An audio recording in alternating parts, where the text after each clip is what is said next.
We have a long video to watch, dude. Ashikai uploaded a 3.5 Caribert Archon Quest recap and analysis, and it's only part 1 of 2, but it's 36 minutes. So I think we chill out for a bit. We give our own outlook onto this, you know, go a bit in depth and watch a POG recap and analysis. I'm very excited for the analysis side of things, because I feel like I got the information from the recap, but the analysis side is going to be very interesting, I feel like. Maybe some parts that I didn't quite pick up on, or maybe some parts that I did and agree with as well. Time to take a look at this, shall we? Let's go. I sure do love the smell of hot melted brains in the morning. And thanks to the Caribert Archon quest, there are a lot of them to go around right about now. I love hot melted brains. Mind-blowing quest, am I right? Some great reveals, newfound clarity, and a dozen new questions came out of this baby. So in this video, I want to talk about all of it. I do feel like the quest left us with more questions to ask than answers that it gave us. And here's how this is going to work. But that's not a bad thing. A basic quest recap is going to come first, from which we will pick the most interesting topics to talk about in depth, and then finally we'll end the video with a roundup of all the little tidbits that are worth sharing but not really worth analyzing. Okay. And I do have a lot. But please note, I will not be talking about the Chatty Chasm Crystal in this video, mostly because I had so much to say about it that it needed its own video, and it kind of turned into its own complete theory. Damn so it. Oh, consider dude. that a part 2. I love the Chatty Chasm Crystal. Coming soon. Is the volume good? But with 2 videos to go, there's literally no more time to waste, so let's just get into it. Let's jump in. We start the quest by meeting up with Kaya at a local Sumeru tavern. While chatting with us, Kaya reveals that he is of Conrian descent, and as far as I know, this is the first time it's actually mentioned in a voiced quest. Now, if you don't read character stories or you miss some of the optional content from Diluc's Hidden Strife event, this should be the first time you learn about this, or at least get confirmation if you are suspicious about it. He also shares his last name, Albric. This reveal prompts Dainslift to join the conversation. Now, Dane seems to have quite a bit of disdain for Kaya, which is understandable when he reveals that the founder of the Abyss Order was in fact from the Albric family. And Dane hates the Abyss Order.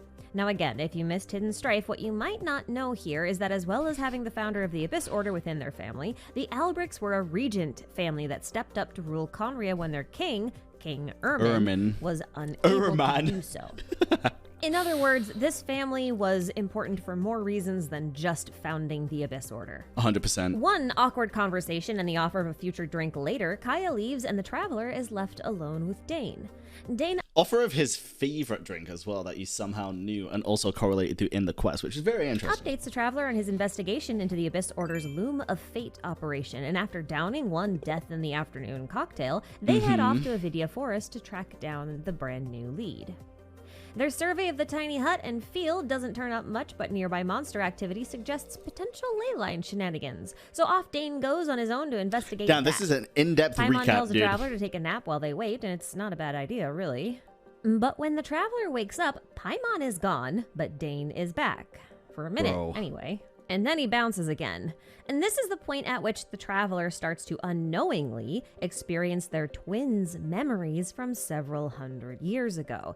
That's why there's no Paimon here. It's just Dane. This is when the, Abyss Twin was traveling with Dainslift. Well, spoilers. I'm kidding. That is a good point, though. I just saw someone say in chat, we still haven't seen the big axe enemy. Where the hell is it, dude? We still haven't seen it, and it was shown in the trailer. And that was when the Traveler, posing as the Abyss Twin, met Ida. Ida is emotionally unstable, to say the least. He's fantastic. The curse he has, which is the same one as Dane, is supposed to inflict a lot of pain and drive people insane, so that seems to be working. It doesn't help that he spent what seems to be a couple hundred years taking care of his son, Caribert, who was cursed and turned into a hilichurl. Sadly. Ida thinks that this hilichurl curse can be broken and instructs the Traveler on how to make a potential medicine out of 2 plants, 1 weird mushroom, early afternoon water, and a dendro archon blessing. The first dose doesn't work at all, so they try again. But before they can give it to Caribert, Ida spots a hilichurl he mistakes for his son. Early afternoon water, dude. They follow it into some old ruins in the chasm where it meets up with some other hilichurls. Dude, I still think, I know, this is crack theory as hell, but I still think Kaya is Caribert, and the whole Death Afternoon cocktail being his favorite ties back to this kind of stuff where it's, 2 in the afternoon water. And you know, like I'm just saying, dude. But the Crack theory. Hilltales are acting very strange, walking towards an unknown destination and periodically bowing down in reverence to some unseen thing. The crystal. Near their destination, they run into a cryo-abyss herald who spouts some nonsense about fate, challenges the traveler to a fight, loses, and despite this, Ida is in awe of the herald, calling it a perfect being. But in the next room, they find a giant, ominous, change-talking crystal hanging from the ceiling, with the same vibes as the defiled statue that was found way back in the We Will Be Reunited questline. The Hilichurls and Ida fall to their knees in prayer, but the traveler does not, and that's when the floating smoke crystal talks to the traveler inside of their head. It asks some weird questions, calls itself a sinner and not a god, and that it'll wait for the traveler at the end of time. I guess it's saying this to the Abyss Twin, but the Abyss Twin also went by the name Traveler, so this is going to get really confusing. Before they leave, the crystal... I kind of assumed that the voice there was talking to the opposite twin that you play as, since it was like, why do you bow down? And we didn't, you know? Like, there was never a single time where we actually bowed. But I assume the actual Abyss Twin did, and that's how, you know, everything started happening, maybe. Blesses Ida's anti-Hilichurl medicine, and this blessing is enough to restore Caribert's clarity of mind upon administration. She gave him medicine. It does not, however, fix his body. Nope. Caribert has a meltdown over his appearance, and while Ida does calm him down a little, he also gets some bad ideas. If the crystal can restore Caribert's mind, it can restore his body too, right? It's a real god, a real powerful entity. Something he could put his faith into. Yeah. But we'll never really know if it could do that, because on the second trip to the Chasm Ruins, there is no crystal there at all. And when they return back to the hut, Caribert is also gone. They find him at the edge of a cliff in a state of absolute despair after seeing what his face looks like beneath his mask. He loses control, tries to remove his mask, and erupts into an explosion of dark abyssal energy. The force knocks out the traveler, and when they wake up, Ida properly reveals that he is actually Clothar Alberic, and declares that for the fate of his son, he will turn Caribert into the Loom of Fate, one capable of weaving his own destiny. Yep. Clothar proceeds to drop a few more lore bombs, claiming that he knows who the traveler is. He calls them the prince or princess of Conria, as well as their hope, and equates them to the unknowable abyss. He says... Which is a very good point. Honestly, a lot of people were like, did you not realize that he said that? And I was like, no, I did, but I was still so shocked about the rest of the outcomings of this whole quest that I didn't have like a big reaction to it. That he called... I'm just going to say Lumine in my case because that's who it is. Lumine, the princess of Camrion, not just the princess of the Abyss. That whoever can control the Abyss can Very control cool. to that, insinuating that the twins have this capability. And this is when the traveler realizes that they've actually been witnessing their twins' memories, and suddenly they're back in their own time again. Yeah. Dane and Paimon standing over them worriedly. Turns out the whole experience was caused by the Abyss Order tampering with the local ley lines.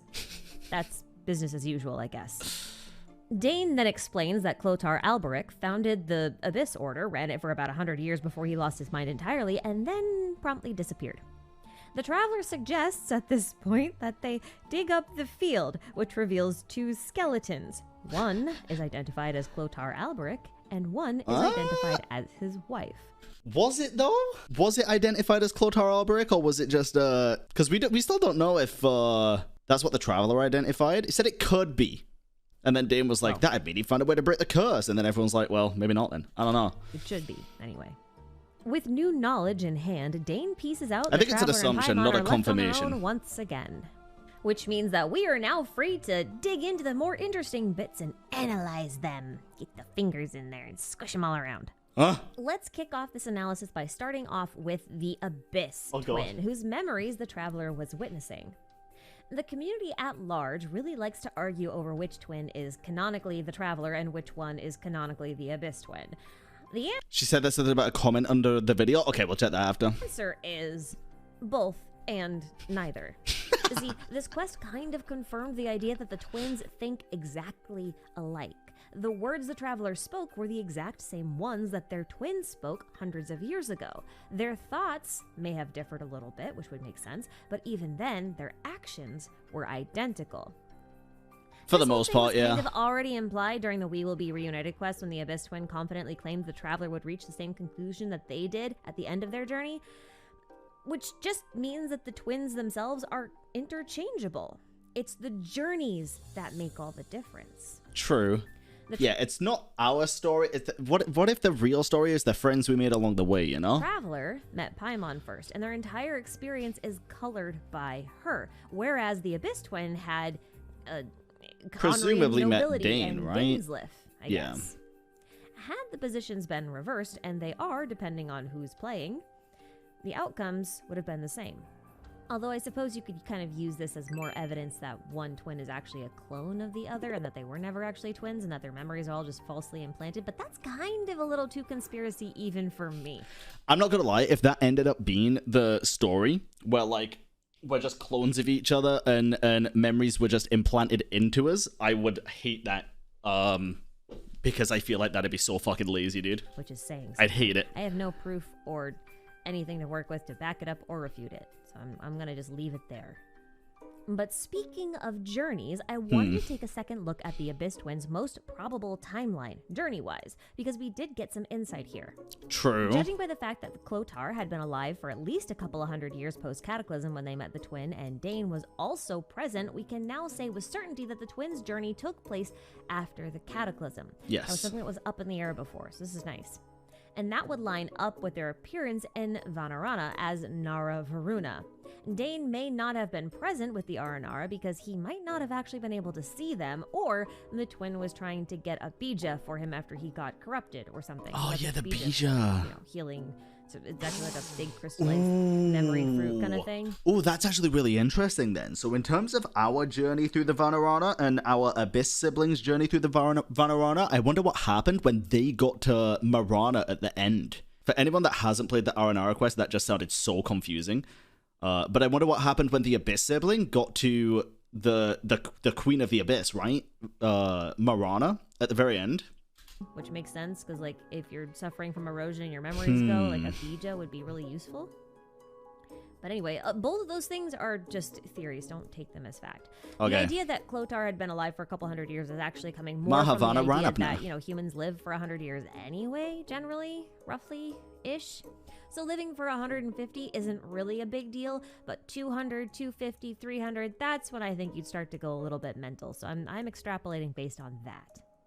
So if we account for all of this new information, the order of events should look something more like this. Okay, give us a timeline. The twins arrive in Conria from space when the heavens responded to the summoning. One twin woke up and was declared Conrian royalty. Then after a while, the events of the Cataclysm would take place, and the twin rushed to wake up their siblings so they could escape Tevat. And upon escaping Tevat, or trying to, and reaching the heavens, they were stopped by the Sustainer of Heavenly Principles, who either separated the twins by 500 years of time, or just a long distance of space. I'm not sure, it could be both. Either way, the twin would have then visited Sumeru at least 300 years ago to fix the Varuna contraption and meet Clotar. Then the twin would have had a falling out with Dane and joined the Abyss Order. A long time after that, the Traveler would have fished up Paimon and set off to find... Sorry, I love that.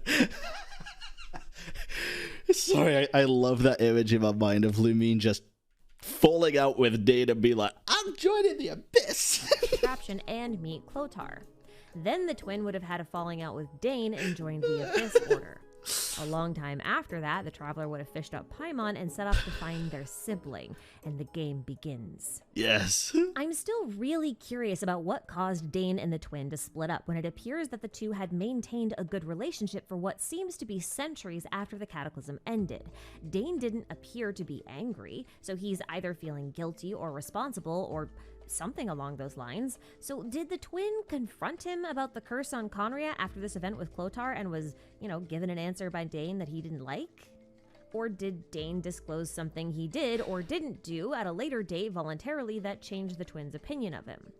Like, I wonder if this was something similar to what happened between Kaya and Diluc, where Kaya would be a bit like Dane, feeling guilty over something and coming clean to Diluc about it at the exact wrong time. I'm leaning a bit more towards this answer right now, because now that we can confirm that the Abyss Twin was also a prince or princess of Conria, Dane's title of Royal Guard might imply that it was his job or duty to protect the twins and not King Ermin or the Albricks. I could see a scenario where he might have gotten some priorities mixed up. True. What if she was the Princess of Carmiar and he was the Royal Guard? What if he was just like employed to be the traveling companion? Like it wasn't like a Paimon and the Traveler kind of thing, but it was his job to make sure Lumine like didn't stray from the path or something, and he failed in that job. That could be an interesting thought. Electing to help people in favor of helping the twins. Hmm. This is also supported by the idea that the Albric, Clothar, didn't seem to recognize the twins' True Nutish, yeah. in the memory, which should be Daneslif. Mm-hmm. If someone from the Regent family doesn't recognize a royal guard, then it's probably likely that they weren't their guard, right? But hey, speaking of the Albricks, what a twist, right? Kaya being part of the... See, this is one thing. Okay, listen to this, right? A royal guard. If someone from the Regent family doesn't recognize a royal guard, then it's probably likely that they weren't their guard, right? It is, but now with the introduction of Irminsul and everything that fucking thing could affect, we just never know. And it's kind of annoying. But just hey, never know, speaking dude. of the Albricks, what a twist, right? Kaya being part of the extended family that founded the Abyss Order, I really wasn't expecting that, exactly. Now, for those of you who felt Kaya was tacked onto this quest, he definitely wasn't. And Kaya's appearance here is definitely foreshadowing. In fact, it's foreshadowing for something that they've been setting up since 1.0. And what is that something, you might be wondering? Well, I suspect it's that Kaya is, in fact, involved with the Abyss Order. If you think back to the Mondstadt chapter, there were already hints of this. For example, that time Kaya sent the Traveler away while they were inside one of the temples so that he could be alone with an Abyss Mage. Yes, Diluc showed up and wiped it out before Kaya could even do anything, but all that does is show that Diluc isn't even willing to listen to a word that the Abyss Order says, and likely doesn't think that Kaya should either. Then later on, Kaya opts to not defend the city himself, despite the fact that they already knew exactly when the Abyss Order was planning to attack. Instead, he claims that he was scouting the city, following the trail of some very shadowy, suspicious figures. He even says that he fraternized with the enemy in order to get some intel. And he's also the very first person to tell us about the existence of the Abyss Order's leader, the Abyss Prince or Princess. Now, to be fair, it's equally likely that he captured and tortured an Abyss Mage to get that information, but he could have just as easily bargained for it. The way he says fraternized is kinda vague. Now, I'm not the first person to point out this suspicious behavior of his, though. See, and people often cite this one letter that Kaya wrote for Venti during the first Windbloom event as I missed this. I didn't play for this part. The letter had bits written in Hilichurlian, specifically the phrase "Mi muhe ye." A popular fan translation suggested this could be a threatening letter, as the phrase translated into "I triumph over you." However, while this translation was well-intentioned, it's just wrong. Shortly after Windbloom, we got the Mimi Tomo event, where we learned a lot more about Hilichurlian. Okay. As it turns out, Mi muhe ye means something more along the lines of "I want you." So Venti's translation of "I like you" is probably more accurate, although I do not deny that want can have both positive and negative connotations. But even still, I don't think that this letter was a threat or a warning letter. Mostly, even if it was something like "I triumph over you," I just think he was Caribert and triumphed over the abyssal energy that was the crystal. because it doesn't actually add up with anything else that Kaya does. For example, Kaya hangs out predominantly at Angel Share, and yes, I know he likes alcohol, and this is like the biggest alcohol distributor in the entire city, so that kind of makes sense, but also it's run by Diluc, and Diluc hates the Abyss Order, and I really don't think Diluc would let Kaya hang around if, you know, he was actively involved in the Abyss Order in a way that would harm Mondstadt. I personally trust Diluc to know what's up.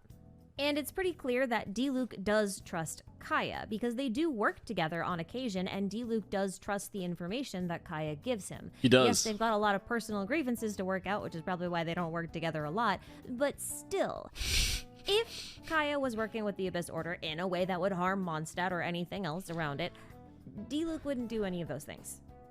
It is probably likely that Diluc does not approve of Kaya mingling with the Abyss Order, because why would you want a knight that's supposed to protect your city mingling with, their sworn enemy? But Kaya is the type to leverage all available assets to get whatever intel he wants. And if that means infiltrating the Abyss Order, then so be it. Even Jean allows him this courtesy.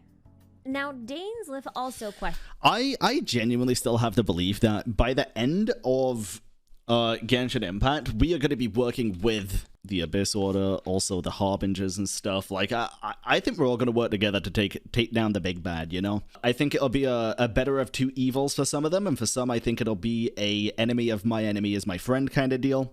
But I don't see us ending this story without working with the Fatui and with the Gnosis and stuff, like the Archons and Fatui joining forces. I really don't. I don't know. Questions whether Kaya or whoever's can break left, at free least, of his past, which in this case should be his ties to the Abyss Order through his family bloodline. This is a callback to Mona's horoscope reading of Kaya, where she says that he thinks he's made a clean break with his past, but that it'll come back to haunt him and bring with it a very difficult choice. Now, given his answers in the latest Archon quest, I am convinced that Kaya chose Mondstadt over his Conrian roots, but being involved with the Abyss Order has him towing a very dangerous line that would be very easy to cross, hence difficult choice. Now, part of the reason I wonder if she's going to bring up the whole Caribert Kaya similarities. At least that's not the impression that I got. However, he was still able to recognize Dainsleif's eyes. So the only other Conrian besides Albedo that we know he has contact with would have been his father, as his mother was never mentioned. Therefore, his father was very likely a full-blooded Conrian, same as Dane. But his mother might not have been. Probably and that would wasn't, explain why right? His eyes are different from Dainsleif's. It also means that Kaya's father may have been from a group of survivors that wandered the wilderness for hundreds of years after the Cataclysm. Since they were all immortal, it's not unreasonable to assume his father witnessed the events firsthand and then later had Kaya with a non-Conrian woman. However, if this is true, then that makes Kaya a lot more like Caribert, and by extension, he should be a Hilichurl by now. So why isn't he? Because if he found a way to break the curse along with... See, here's the thing. I think he is Caribert. I think if what's-his-name managed to break the fucking curse and die in the ditch and be buried, possibly by Kaya going back to Sumeru when he was a child, like he said in the beginning of the fucking quest, if he managed to break that curse, Kaya could easily manage to break the Hilichurl curse because it was using the exact same abyssal power that came from the crystal. If you ask me, it's because Caribert may have been born before the Cataclysm occurred, while Kaya may have been born after. With the whole probably never been to Conria thing. Now, for the record, I don't believe the theory that Caribert is Kaya, if only because Clotar's voice is different from the voice of Kaya's father, which we did hear during the last Weinlese Fest. They are obviously related because they're both Albrechts, but it's impossible to point at a specific placement to see their relationship exactly within a family tree. At least for right now, at time of recording. I don't personally think the voice actor for a character matters that much, not when it's been as long as it's been. Keep in mind, there appears to be two curses. There's the Hilichurl the curse voice is a and tough there's one. the Immortality curse, also known as the Curse of the Wilderness. Now, I am not sure if they're actually two different curses explicitly, or if it's one curse affecting two groups of people differently. I'll refer to them separately, even though I'm not entirely convinced that they're two different things. Now, in regards to Kaya, if he is a half-blooded Conrian... It could be that Caribert is Kaya's grandfather, or father even. Yeah, it could be. And he should experience the Hilichurl curse effects, whereas if he was a pure-blooded Conrian, he'd be immortal like Dainsleif, right? He appears to be neither because he grew up with Diluc, meaning he was a child at one point and now he is an adult. And we haven't actually seen an instance where... I mean, Alice's VA has been consistent for 2 years now. That doesn't... Just because one character's VA has been consistent for 2 years doesn't mean every character has to. Anything can happen, whether it's a bad thing like what happened recently, or if it's just maybe... I mean, it's been a very long time, right? And Alice clearly can live a lot longer than a lot of other people. I just don't think it's definitive proof. Yeah, it could just be that they didn't employ the same VA. It could be that the actual character aged so much or something that it's just different. It could be how Kaya remembers his father's voice, since it was the memories on the wind, right? So it's what he used to sound like. I don't know. Could be a lot of different things. Conrian ages. while under the effects of a curse, so we can assume for now that he's completely curse-free. Playable characters are consistent unless extraneous circumstances occur. This has been true in Honkai as well. Yeah, but we're not talking about a playable character. We're talking about Kaya's dad. Or that he had a curse and it got broken. Now, I know that Dane seems to insist that neither curse can be broken, but there were it'd be slightly different instances where the curse or curses were broken. Caribert, for example, regained his mind, which is not a complete curse break, but it does suggest it is not impossible for hilichurls to recover from their condition. Then we have Clothar, who actually died, which is something that's not supposed to happen to an immortal dude. And Clothar's wife had a human skeleton, suggesting that she never changed into a hilichurl or that she was killed before the transformation took place. I guess the third one doesn't really count too much, but I think it's worth remembering anyway. It kind of helps illustrate that the curses may not have been effective immediately. Like, there might be a way to sort of stave them off. Interesting. There are a few big differences between the hilichurl curse and the curse of the wilderness, however, and I want to take a second to talk about those. Non-pure-blooded Conrians who were cursed were stripped of their minds while their bodies were distorted, turning them into hilichurls. And unlike those under the curse of the wilderness, hilichurled Conrians are capable of dying, but they probably aren't tortured by it like the immortal Conrians since their minds are already gone. This curse ends up being a bit of a kinder punishment since lacking the awareness of what happened to oneself implies that they will experience less suffering overall. Remember, it's still so sad. Did not last long after regaining his mind. Now, like I said, hilichurls can die, but not necessarily of old age. At least we don't have a case for that yet. It's more like at some point something switches inside of them and they find this calm, dark place like the chasm to just sleep forever and return to goo. We're gonna talk more about this in part 2. It's related to the crystal. But I say that it's unrelated to old age because there are implications that hilichurls can change form with age and become a minichurl or a samachurl or whatever. Oh, true, this yeah. Suggests that normal hilichurls should be younger than their other counterparts. Yet, plenty of normal hilichurls were found in the chasm returning to goo. And now I'm kind of wondering if... What if Caribert is the unusual hilichurl? What if he is? What if that's what happened? Caribert's explosion towards the end was also a very rushed return to goo. Oh. Pure-blooded Conrians, on the other hand, were considered the greatest sinners, or the greater sinners, and therefore had the more punishing curse.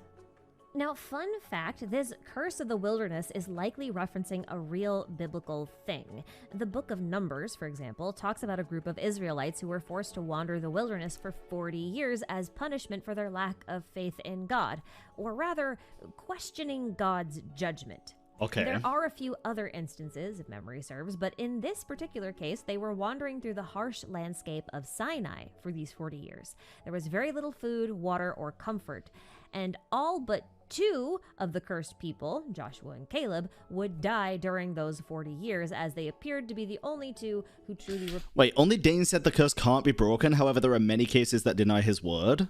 What cases? We've never seen the curse actually be broken, have we? I don't think there's any cases that deny that word, apart from the potential that it did in this one quest. Repented their sin of questioning the divine. Misremembering? Therefore they deserve to live. So, it's not really a curse of immortality in the Bible, but I still think that this fits the idea of eternal suffering. This event is one of them? Okay. Excluding this event, since that's the actual topic of the conversation, what other cases deny his word? If there's many. As a punishment, anyway. Imagine, as the Traveler suggests, having infinite time, Clothar? yet no hope. That's literally this quest. That could only be something called torture. And that's probably why Clothar loses his mind after a while, right? But what I don't really understand about all of this is why there were 2 punishments for what was essentially an entire race of people. Like, yes, there were some that had this... For some reason, the guy mentions seeing Paimon leave towards the forest when it was also shown to be a memory. No, the guy mentions a traveling companion leaving towards the forest, which we can now safely assume was Dainsleif, not Paimon. Particular bloodline. Because Paimon wasn't even around there, I don't think. Called themselves Conrians if they all shared the same belief. And belief is purple. something that you share by blood. So why is one bloodline getting cursed more or less than another? And that actually made me wonder if they're not two different curses. If they're actually one curse that manifests differently depending on your bloodline. Think of it as having a natural inbuilt resistance. Now keep in mind, this part is entirely speculative, but I've been wondering if non-pure-blooded Conrians turn into Hilichurls, then is it possible that at some point a pure-blooded Conrian could turn into something else? Like, I don't know, an Abyss Herald? Yeah, I think so. Or Mage? Wait, so, okay, what's his name in the Enconomia quest chat? Enjo, yeah, was he a pure-blooded Camrian? I can't remember what he looks like fully. I can't remember either. He was disguised as a human, so didn't have the eyes. You'd think even through the disguise it'd work, though. I don't know. He looks like generic NPC number 13, but that could be a disguise. Okay, fair. Like, think about it for a second. Hilichurls have a lot in common design-wise with Abyss Mages, and Abyss Mages are related to Heralds and Lectors and the like. We know that the Abysslings But he was a Herald, so he was not a pureblood? Yeah, but the question here was, could purebloods turn into Heralds and Lectors? Conrians, right? But what if they're all pure-blooded Conrians? What if that's why they all have that same black star on their chests? The same as the Black Serpent Knights, the same as Clotar, the same as Halfdan? The same as Diluc in the manga? And what if the Abysslings also have some kind of evolutionary cycle, just like the Hilichurls? Abyss Mages might be the equivalent of a standard Hilichurl and might evolve, so to speak, into a... One argument against Kaya being Caribert is if we assume Clotar actually broke the curse and died, he wouldn't have been the father who's still alive and left Kaya in Mondstadt. I don't think we have any confirmation whether he's still alive right now anyway, right? And it definitely could be the same father who left Kaya in Mondstadt because we don't know when he died. We don't know when Clotar died. When Kaya said at the beginning of the quest that he went back to Sumeru like once as a child, it could have quite easily been to bury Clotar. But yeah, we don't know the timeline, so we can't say for definite that that's a correct or incorrect thing. Yeah, but how would Kaya be hundreds of years old? Curse? Camriar? Everything? Well, Lector or a Herald, literally or everything. Maybe something else that we haven't seen yet over time. Injected with the purple shit for the crystal? By how the Cryo Abyss Herald spoke, there's a lot of possibilities. If this transformation can diverge at some point. But he aged as a child with the loot? Yeah, he did. 100% he did. But my point is, if he was a Hilichurl before, then it doesn't fucking matter, does it? If he was left near the end of his of Clotar's lifespan in Mondstadt to be brought up with Diluc, it could easily still add up. That doesn't make a difference. By accepting the call of the Abyss, they would turn into an Abyssling, like a Herald or a Lector. But if they reject it, perhaps they end up hollow, like a Black Serpent Knight. Ooh. As for Dainsleif, well, remember we talked about the Abyss Twin potentially getting a Bija, and the Bija might have been for him, and the Bija is like this big crystallized memory fruit that can help someone I liked Kaya's passmore when he said his grandfather was a pirate. Cover when their brain goes brrr. That might be something that Danes had. Maybe he wasn't lying. Maybe his father is Piero, and the mask that covers one side of his face he saw as a pirate thing. Anyway, I'm just wondering.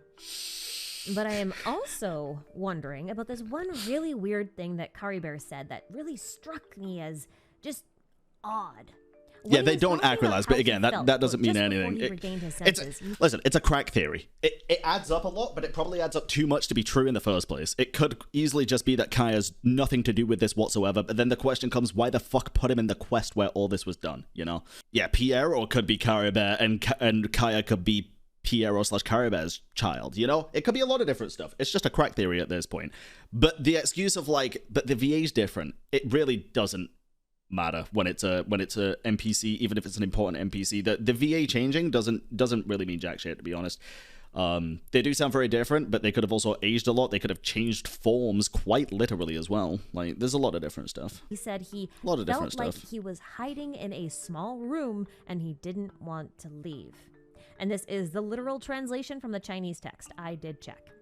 Now, out of context, this is pretty insignificant, but According to Charles, I don't know. I made this theory like I don't know, dude. I'm over it at this point. Speculating on what may or may not be inside of the Sustainer of Heavenly Principles cubes.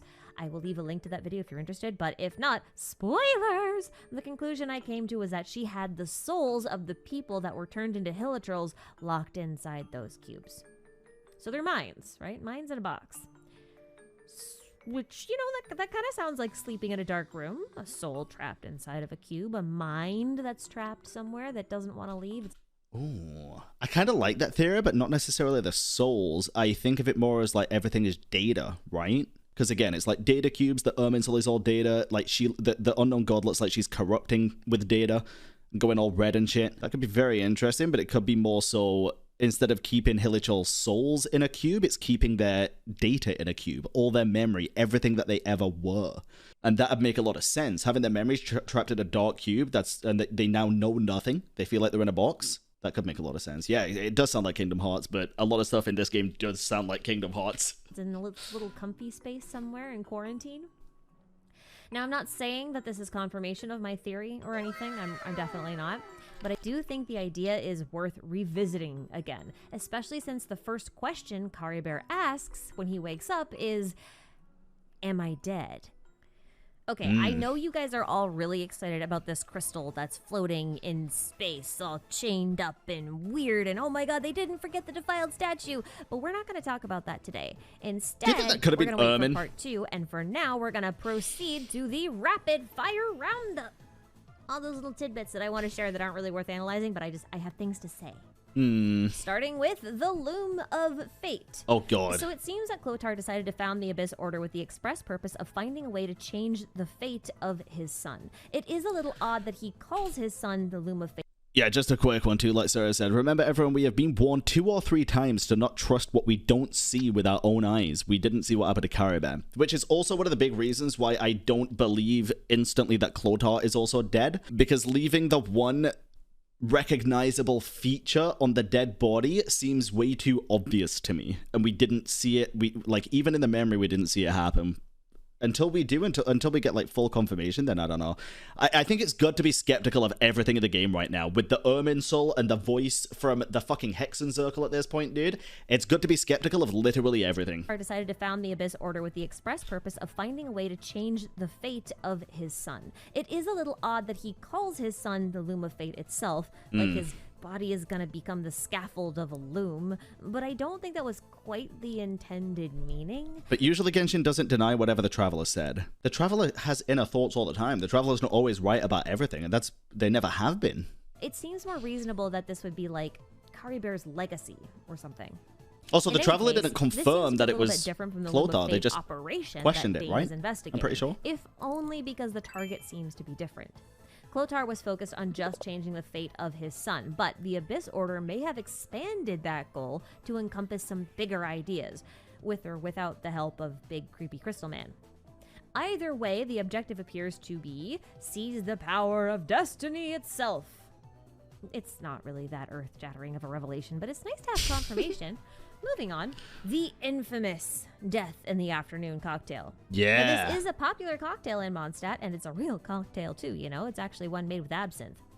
It's also Kaya's favorite drink, and it appears to be favored by Dane as well, which makes it all the more funny to me how Kaya ends their first meeting with an offer to buy him a drink later. I'm just wondering if they're both going to enjoy Deaths in the Afternoon.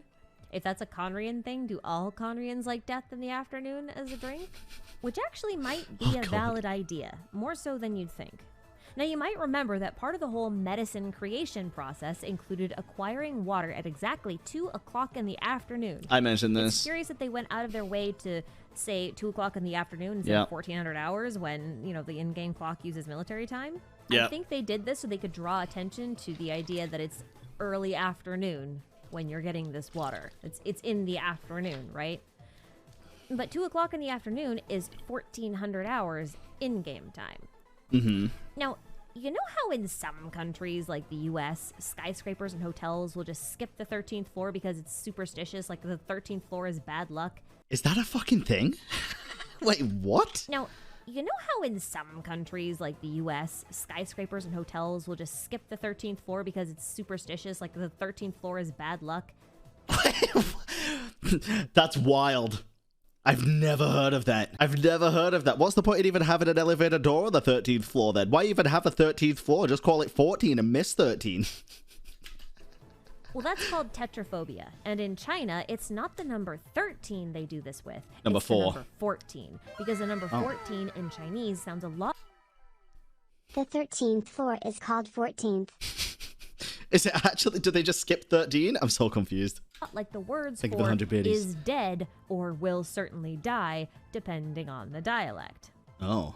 So 1400 hours is death in the afternoon. Now, I'm not saying there is a connection between this will certainly die at 2 o'clock in the afternoon water and the death in the afternoon cocktail.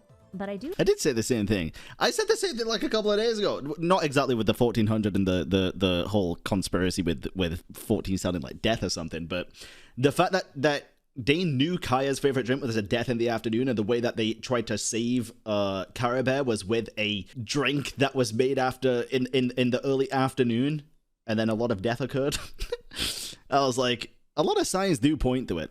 I think if Kaya is not Caribert, then Caribert definitely had a hand in creating Kaya. If Caribert could then wield the Loom of Fate, or became the Loom of Fate, and could basically just create whatever the fuck he wanted out of fate, right? I feel like there's a reason Kaya's there and was left there. There's just too much between the both of them that add up for me. Even if there's a couple of things that don't, there is a lot that does. I do find it an odd coincidence, considering how the first question Caribert asks after waking up is, Am I dead? Am I dead? But speaking of the medicine, there are... I just noticed something about the symbol on Clothar's chest. It's an implied 8-pronged star with a glowing circle in the middle. Isn't Venti's statue on a circle platform an 8-pronged star? I think the 8-pronged star, I think it's just a very common thing that we see a lot in game, but I don't know if it's an 8-pronged star for Venti's statue. I think it might be more, but I could be wrong. And the deadly afternoon water is only one of them. The other 3 ingredients are all imposters, weirdly enough. Imposter. The Kalpalata lotuses are not lotuses. Sumeru roses are not roses. And the red mushroom looks a heck of a lot like a Rukashava mushroom, but definitely is not. True. Now, the Rukashava mushroom was supposed to be representative of Rukadevada's deceased body, which was weirdly, traditionally, offered to the academia by people and then later eaten by the sages inside of the sanctuary of Surasthana. Yo, Tavatians are fucking weird sometimes, dude. First of all, we get the Inazuma fucking plant life that is encapsulating the souls of dead children that Kazuha likes to eat to ascend. And then we have this. Which is a little uncomfortable to think about because that's also where Nahida was being locked up. So there are just sages going into her prison cell and eating mushrooms that are supposed to... I mean, Christians do the same with Jesus. They're eating bread. They're not eating human flesh. But I mean, true. Yeah, no, you're right. You are pretty right. Of former Archon, and it's just... Yeah, okay. Well, the fact that this lookalike mushroom, this red... Yeah, it is the idea. ...was growing in a field where Caribert's mother was buried might imply something similar. That those red mushrooms are related to the deceased body of Caribert's mother that then gets consumed in a medicinal format. Yeah. Anyway, I think it's a little ironic That's that how it was I took it, at that least. locked Nahida up and made it impossible for Clothar to actually get a blessing from her via the Statue of Seven. Because had she been the one to bless the medicine instead of the creepy crystal man, I wonder how different things would have been. I wonder if there would have been an Abyss Order at all. Oh my god. Wait, because I listen, this might be really obvious, but I might have also just put it together because of the whole fucking time jump stuff that we went through with this quest. Is the reason Nahida/Rukadevata didn't bless it because she wasn't even there? It's because she was locked up, wasn't it? Yeah. That just clicked because I didn't even put together the amount of time it was in the past because we were Lumine, because we got hit with that right at the end of the quest. Holy dude. That's wild. Now, on a much, much lighter note, Caribert and Clothar are likely references to real historical figures, but it's kind of debatable which historical figures. Wow. There is a man, Clothar II, who had a son, Caribert I. They were kings of the Franks, and the only real connection that I can glean between these two and Genshin is that another one of Clothar II's son had a wife from Toledo in Spain. The same Toledo that was known as Tulay Tula, which is a city in Sumeru. However, it's possible that Caribert is referencing the Caribert of Laon, which would make him the maternal grandfather of Charlemagne instead. Now again, we're still looking at kings of the Franks, but roughly 200 years apart. Although Charlemagne was also the king of the Lombards and the emperor of the Romans. Basically, he founded the Carolingian Empire in the early 800s, and if you're curious about this crazy family tree of historical French monarchs, I will leave a link below. But I want to talk about Charlemagne for a second because Charlemagne is actually a pretty interesting connection in Genshin. He has a lot of connections to the Arthurian. I'm really surprised you didn't bring up the connection with Caribert and Clotar, which was on Twitter. Which I posted and a couple of other people, where Caribert was told that their father died in a forged letter and it was a lie and their father never actually died, especially considering, you know, we saw a skeleton that everybody is now assuming is Clotar. I don't know. In legends, that seemed to add up more to me. Written based on him. Although I will point out that the Arthurian legends are debatably older than Charlemagne, but it is historically accurate to say that the two have frequently been equated to each other in some way, shape, or form. Makes sense. Now this matters mostly because Mondstadt draws heavy inspiration from Arthurian legends. There's a sword stuck in the ground with a little kid named Arthur standing next to it, which is obviously supposed to be King Arthur and the sword in the stone. And then there's the Knights of Favonius. I uploaded a short about that today actually. As compared to the Knights of the Round Table. And there's also historical figures like Parsifal, which is obviously Percival, right? Knights of the Round Table. And the historical figure of Roland, who should be the Bloodstained Knight, as well as Capitano, if you think the Bloodstained Knight is Capitano. I don't. Fun fact, make him from Mondstadt. I don't think. Now, Roland is interesting because he references a tale called The Song of Roland, which is set in Charlemagne's Carolingian Empire. Laughing Man has a really interesting video on this, actually, so I'll leave a link to that if you're interested. Now, this time period, this rule of Charlemagne in the Carolingian Empire, and the, character of Roland and the Arthurian legends, they're all heavily connected, even anecdotally, to the search for the Holy Grail, which was initially done in the Arthurian legends through the knight Percival. Area, I think that 100% could be true, personally. He said that he is the Loom of Fate as well, will become the Loom of Fate, which is kind of wild. Which again is weird. Who Parsifal, the Mondstadt historical figure, is based off of. But if you go back to Sumeru, you'll find that there are actually some Holy Grail references, especially in regards to the Goddess of Flowers and King Deshret. Now, the Holy Grail often makes people think of the Knights Templar, which I know is only connected via like some contemporary myths and pseudo-conspiracy theories, but those same myths label them as some of the original Freemasons, and Freemasonry also has connections to Solomon, who has connections to Deshret, and therefore... Sorry, I'm getting a little ahead of myself there. But if you are interested in a wacky big brain Genshin conspiracy theory involving Charlemagne and the creepy chasm crystal, then you are gonna love part 2. Because that's what we're gonna talk about. So while the credits roll and I thank all my lovely channel members for all their support that helps to make these videos possible, I will leave you all with this one last little observation. Has anyone noticed how much more insecure Paimon is getting from quest to quest? Like, I really started taking notes of it in the Perilous Trail quest, but it really went up a notch in the 3.0 Archon quest. And in this latest one, I don't know, she feels more insecure than ever. I agree. I don't know what it means that Paimon's growing more and more insecure with herself and with... Maybe that's why Dane and Lumi split up. Maybe Dane got too clingy. ...with her relationship with the Traveler in every Archon quest that passes. Maybe she's becoming more and more aware that the Traveler will have to leave her one day, and when... Also, that name? Bullshit. You wouldn't have to say that you're not a weeb if you're not a weeb. When that day comes, she's gonna be all alone. I think when talk of Paimon betraying the Traveler comes Also, this name? Definitely a weeb.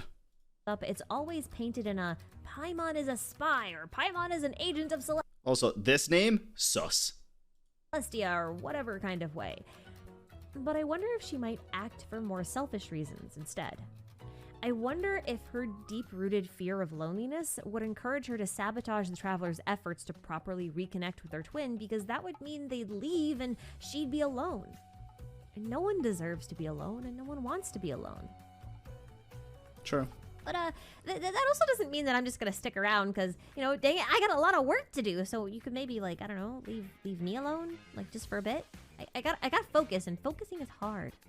Focusing Anyway, is tough, thank dude. you all for watching. I know there are probably still a lot of things I didn't cover, like the Conrian threads. Dude, that was very good. Let me link this video. I'm assuming most people have already seen this since people were linking it to me. Tomorrow. Let's do a wee bit of lore catch-up chat. Oh, another 25-minute video. Poggies. I like these, dude. I like these. This is Ashikai's 3.5 video for Who is the Sinner, aka the big crystal voice that we saw in the Caribert Archon quest, which is kind of poggies.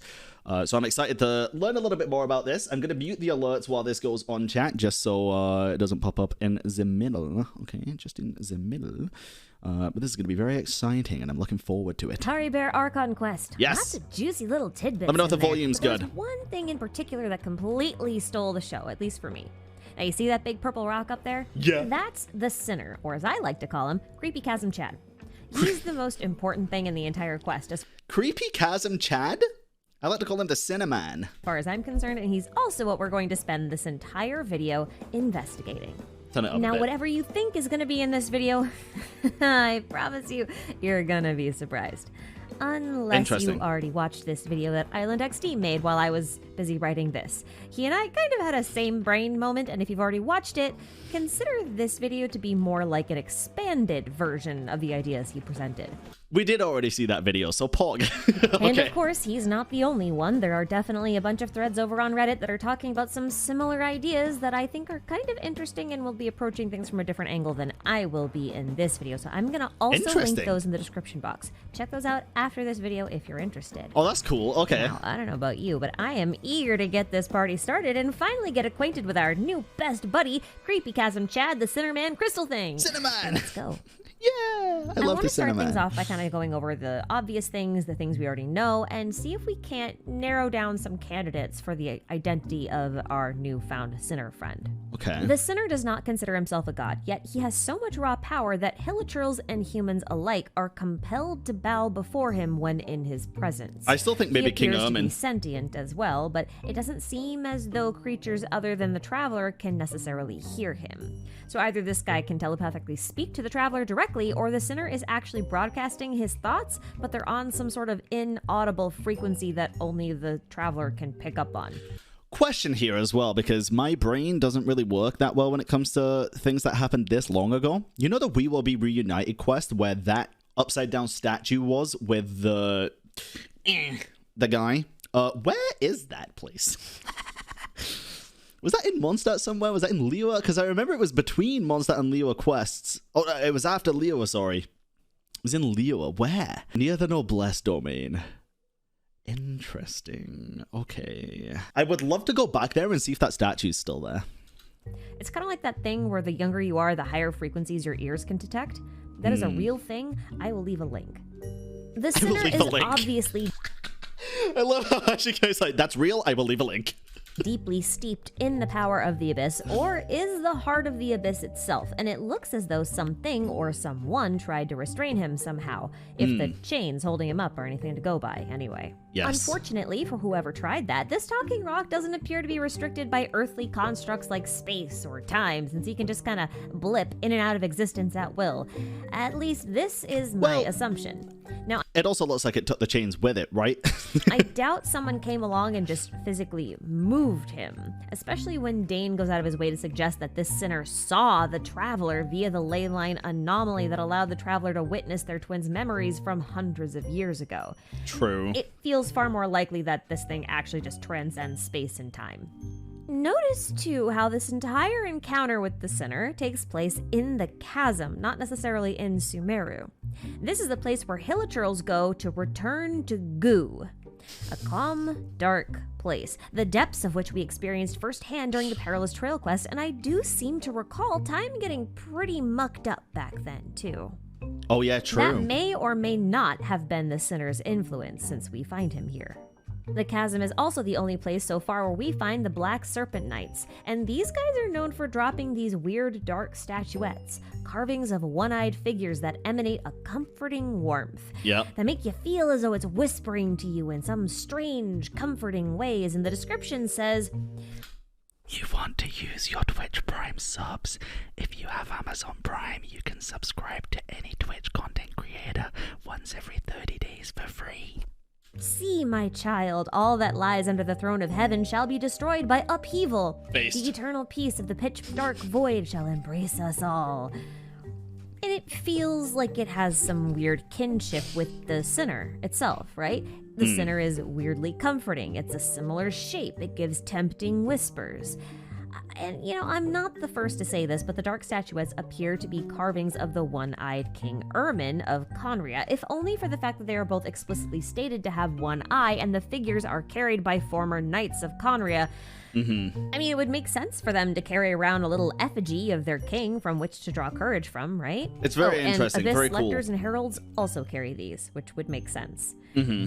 But by that logic, the immediate assumption is that the sinner is King Ermin himself, since the crystal... See,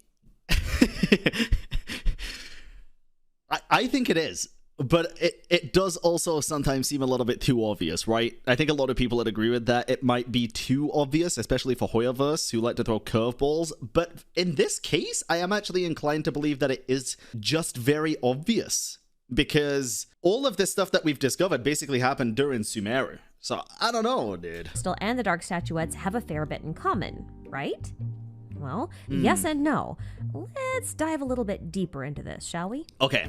So King Ermin obviously shares a name with the world tree, Irminsul, but The fun Urban fact, Soul. Ermin is another name for Odin, which means Yep. Irminsul must be another name for Odin's tree, and if you look it up, yes, it is. What, you think it's weird that the king of Conria was named after Tevat's memory tree? Well, I think his connection to the tree might have actually been a bit deeper than we think it is. Okay, I had that thought pretty much ever since we heard the name Ermin and Irminsul. But, like, even now, I have no idea how deep that connection can even go, so I'm really excited to hear this from Ashikai, honestly.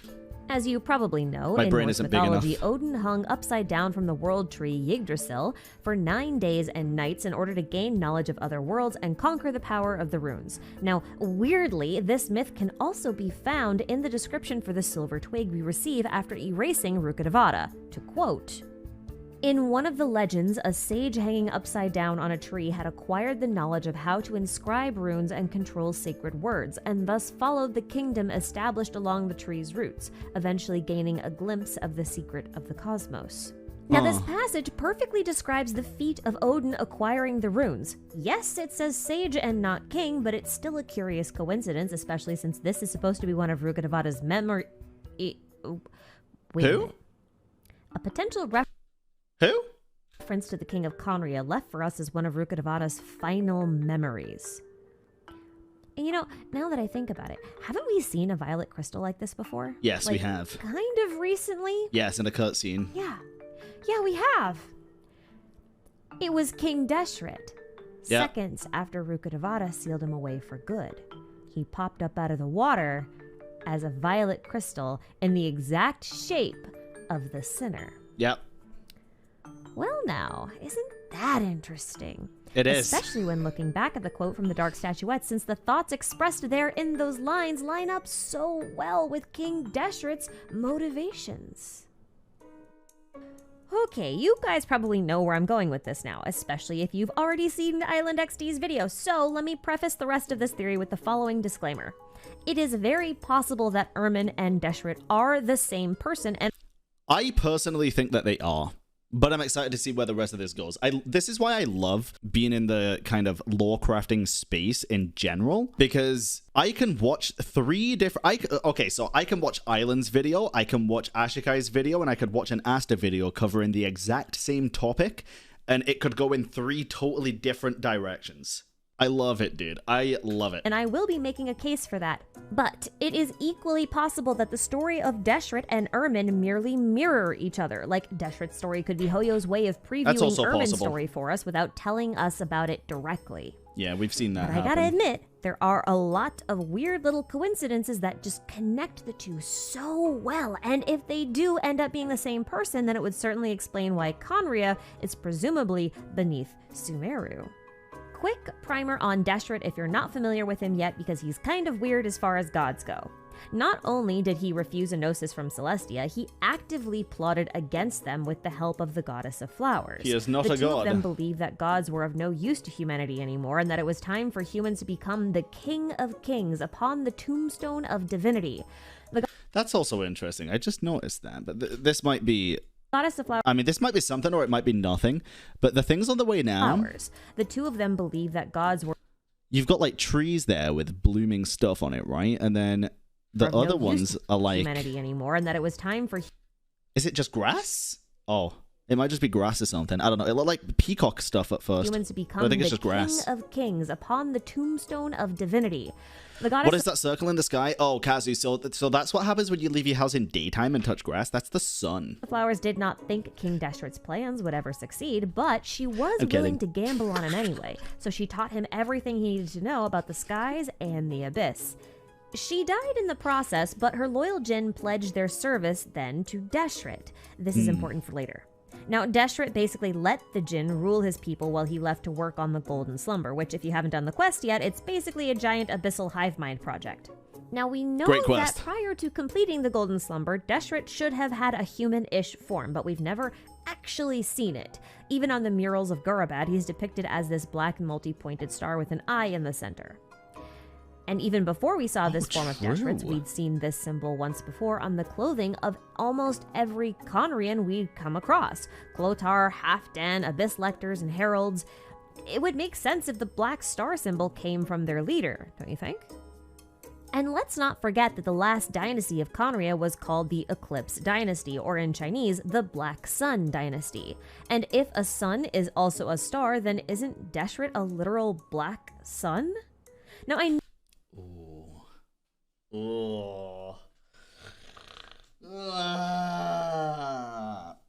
King Deshret is Muse, who sang Black Hole Sun.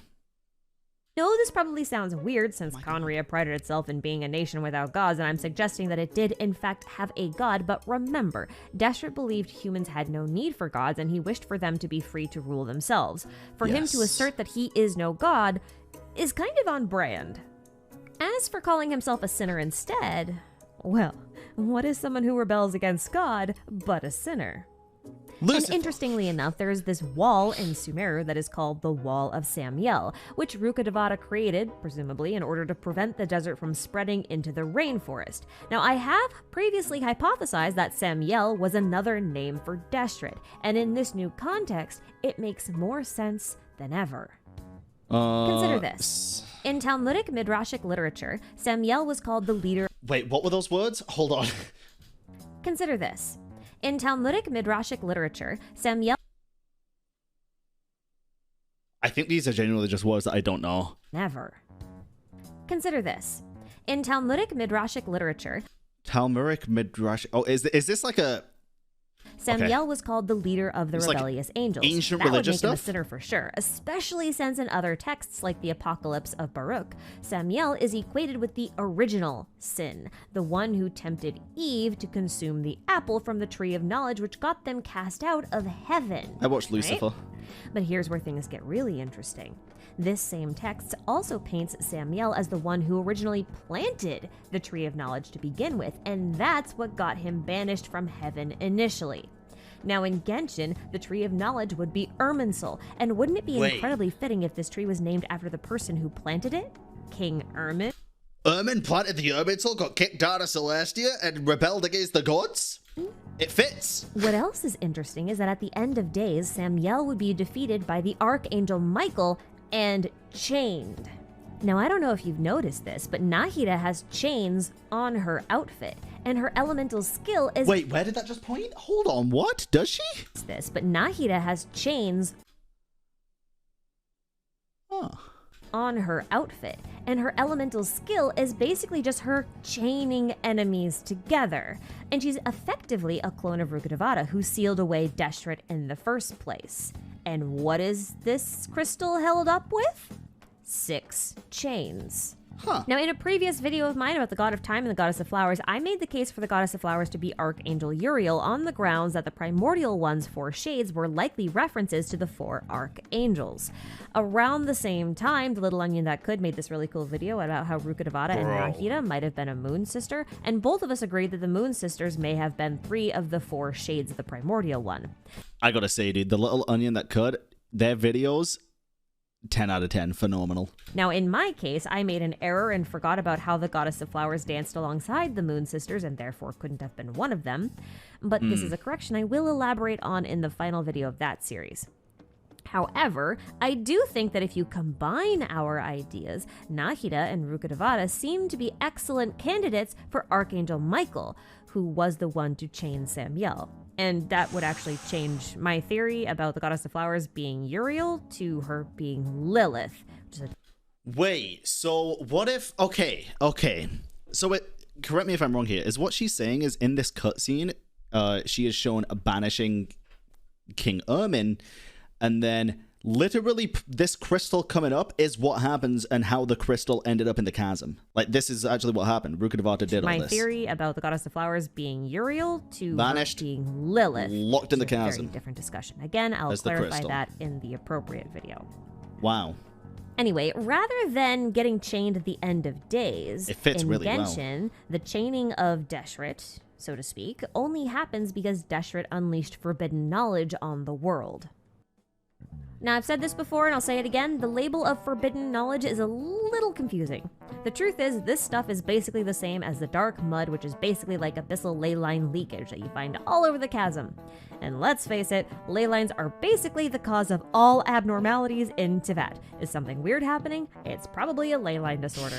But the thing is, Irminsul and the ley lines are the same thing, and Irminsul is effectively the memory of the world, and if you tamper with it, you tamper with the fabric of reality as far as Teyvat is concerned. Yep. And the roots of this crazy tree stretch down into the abyss.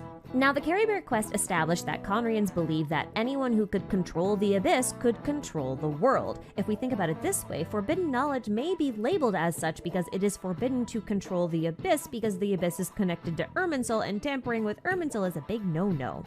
So when Ermin was sentenced to life as a crystal and chained up, and Lumine went to go and see him with Clotar, if she did bow down, maybe it wasn't just abyssal power, it was also forbidden knowledge. Because, you know, God said so.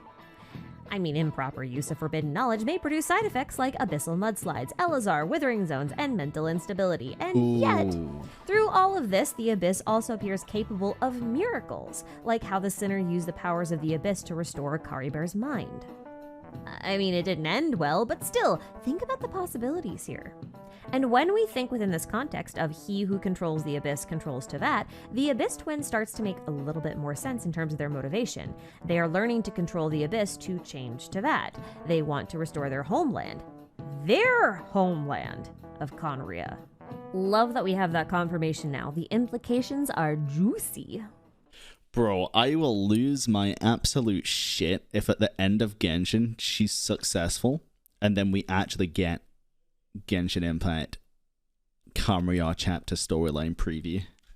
Now that we know the twins were thought of synonymously as being of the abyss and also royalty of Conria, there is one more question that needs answering. If Conria already had a king, then why did it feel the need to summon the prince and princess from outside of Teyvat? For them to be masters of the abyss, they must have been originally from Teyvat, right? Even if they've been traveling the stars for thousands of years. So it's not necessarily that they were summoned, but instead that they were called back. And I think they were called back because they were relatives of Deshret. I love this. I had this same thought literally the other day, right? Because in spoilers here for the latest desert quest and stuff, in the quest with Lilopar, she mentions that we are like how did she put it again? A shade of Deshret or something. Pretty much we look very similar and stuff. So I was thinking maybe we could have been Deshret and been like RNRified or something, or a relative or something like that. There's nothing confirming or denying anything. I still think they could be, but I don't think it's that important if they are or aren't to the grand scheme of things. It's one or the other, or it could be the same person. Let me explain.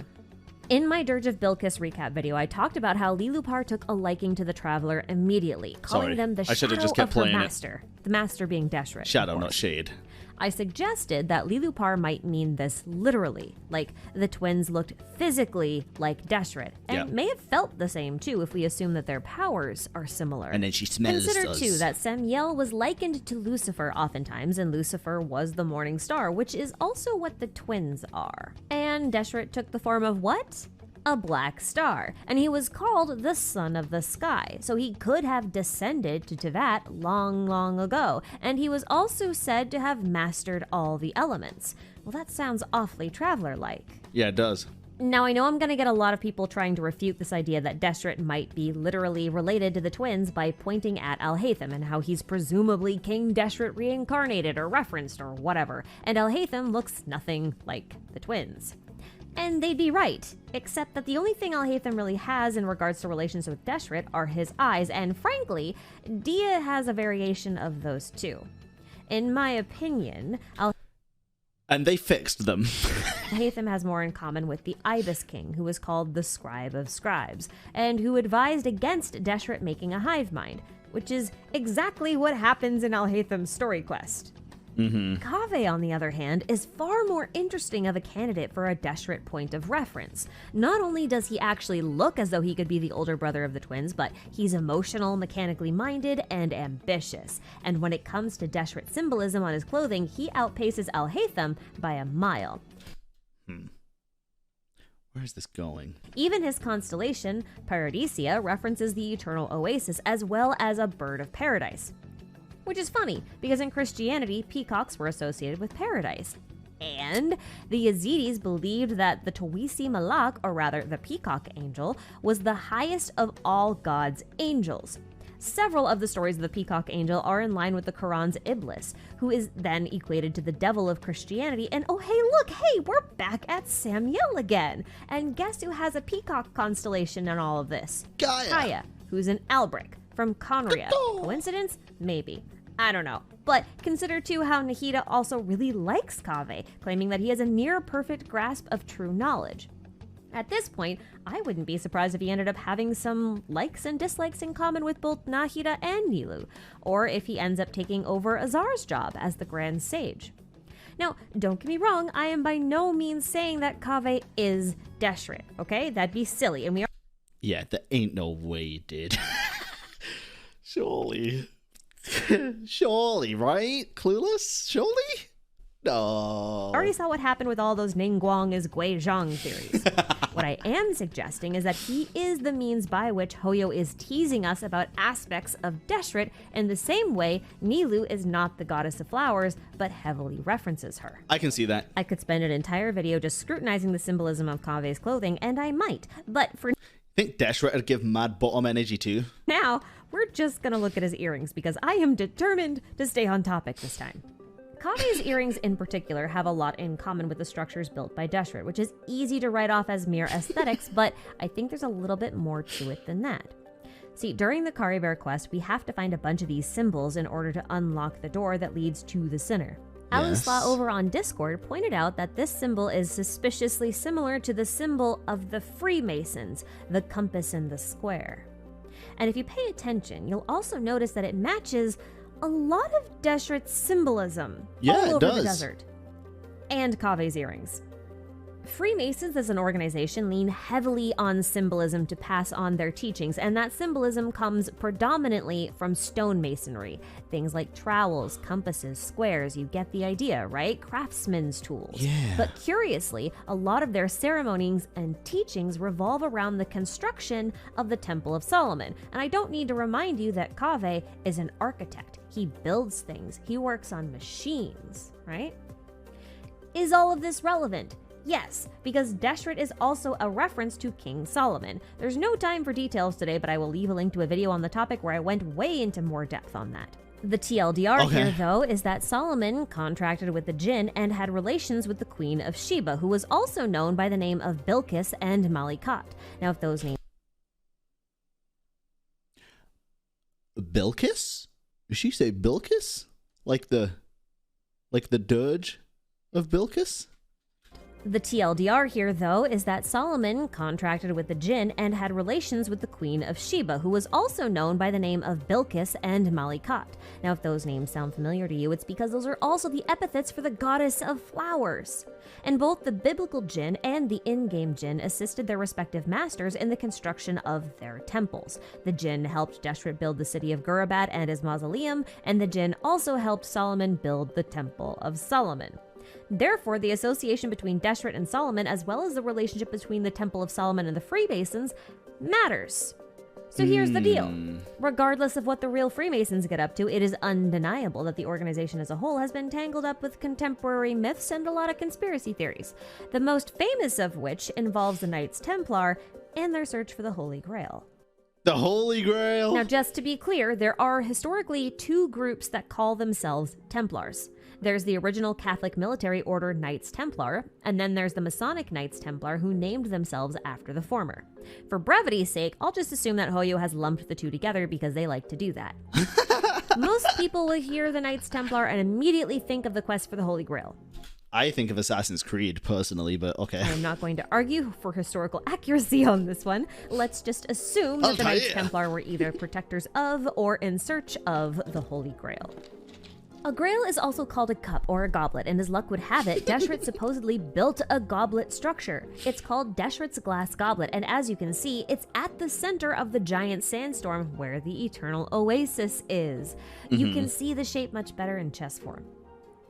Curiously, every hooded statue in the ancient chasm ruins and in Enkanomiya is also depicted carrying a large goblet. Got decapitated. Now, Dane once said that this style of architecture resembled Conrian architecture, but wasn't exactly the same.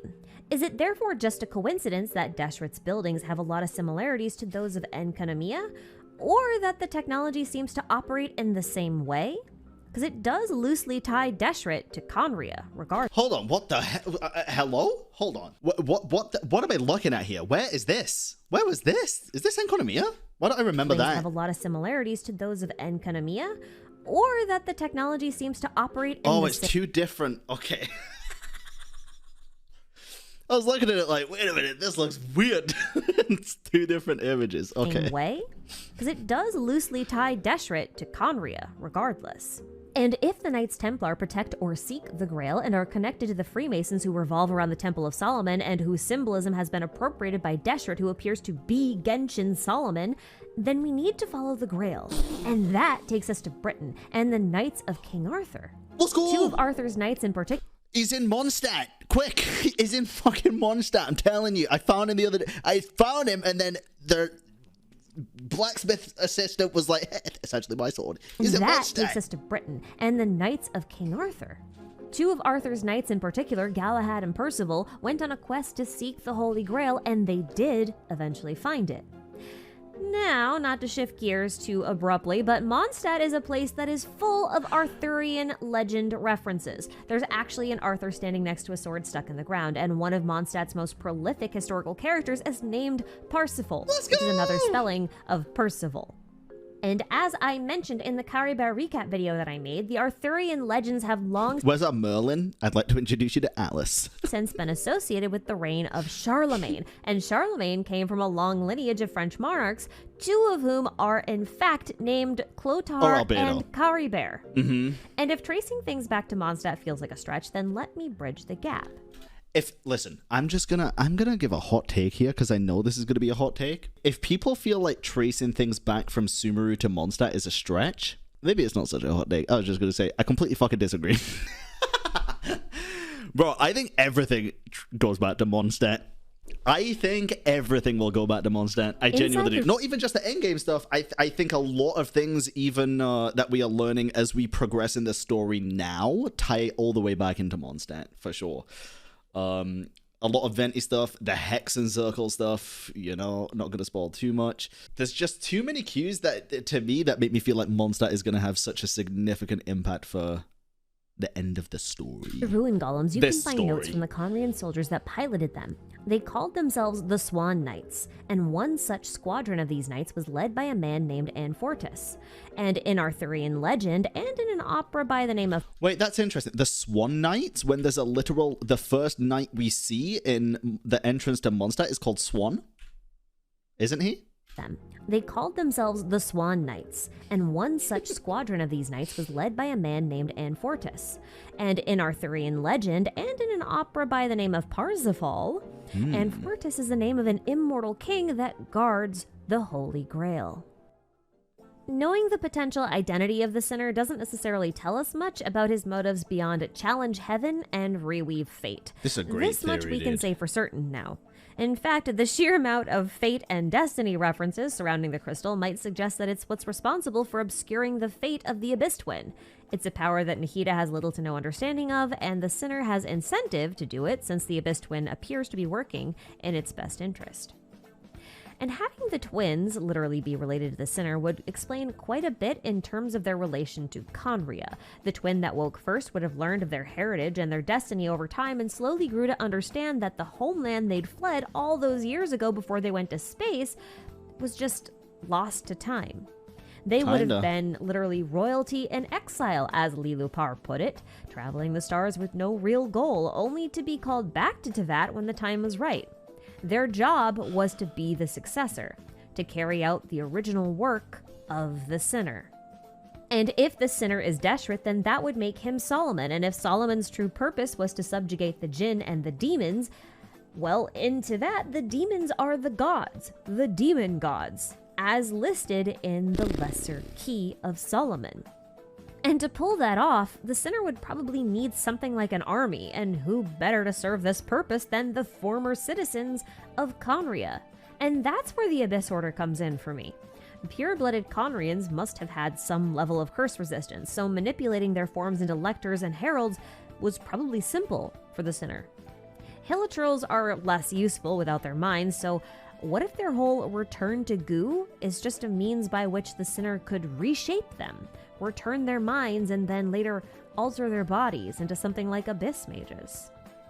And Dainsleif becomes quite a bit more interesting when viewed alongside all of this new information. If you think about it, he was a royal guard of Conria, so his job would have been to protect the king and his heirs. Now, judging by the post-Cataclysm timeline, he did manage to uphold his duty to protect the Abyss Twin right up until they confronted him and forcibly parted ways. But what if the twin blames Dane because Dane betrayed the king, and they're related to the king, and therefore it becomes a lot more personal? And then I wonder, what if Dane just made a judgment call? Decided that no one should be able to wield the power of the Abyss, and betraying the king and then later protecting his heirs was all in the hopes that they would be able to find a different path forward. What if that's the reason why Dane challenges us at the end of our journey, as shown in the Travail trailer? If you hold disdain for the gods, but also don't approve the actions of your own king, you could only hope to try and find a new solution. But in the meantime, you'd remain neutral, trying to prevent the Abyss from encroaching too far, but not assisting the divine either. Now, do I have more thoughts than this? Do we think... Okay, hear me out here, though, because... Do you know who the one character I'm so curious about? Because I don't feel like there's been, like, a solid theory that stood the test of time for more than, like, an update. Who the goddess of flowers could be. Because, like, there's some really cool theories about it, and then the next update, it's like, nope, never mind. And I'm starting to think, like, could it even be the Sustainer? And Dane obviously knows of King Ermin and all of this that's going on, and if all this is true, maybe the goddess of flowers keeps sending us back down to Tevat to break the cycle and fix everything, and maybe she's not so bad. Maybe the Abyss are actually good and doing the right thing in their eyes, and it's... Yes, I absolutely do. But for today's purposes, I am done. That's more or less all I wanted to say about the Sinner. Anyway, guys, I hope you enjoyed this deep dive into the Creepy Chasm Sinner. Thank you all so much for watching and supporting my channel. I am incredibly lucky. But she's dead. Who is the Sustainer? Really, I am. So take care of yourselves. I will see you all in the next video. Wow. Listen, I gotta say, dude, this theory in general, whether it's Islands or Ashikai's or anyone else that I've seen at the minute so far, whether it's my own thoughts, whether it's chat's thoughts, anyone on Twitter's, this might be one of my favorite moments in theory lore history for Genshin that I've had so far. This theory goes hard, dude. I like it a lot. Everybody seems to be on a similar wavelength, but have slightly different thoughts that all make sense.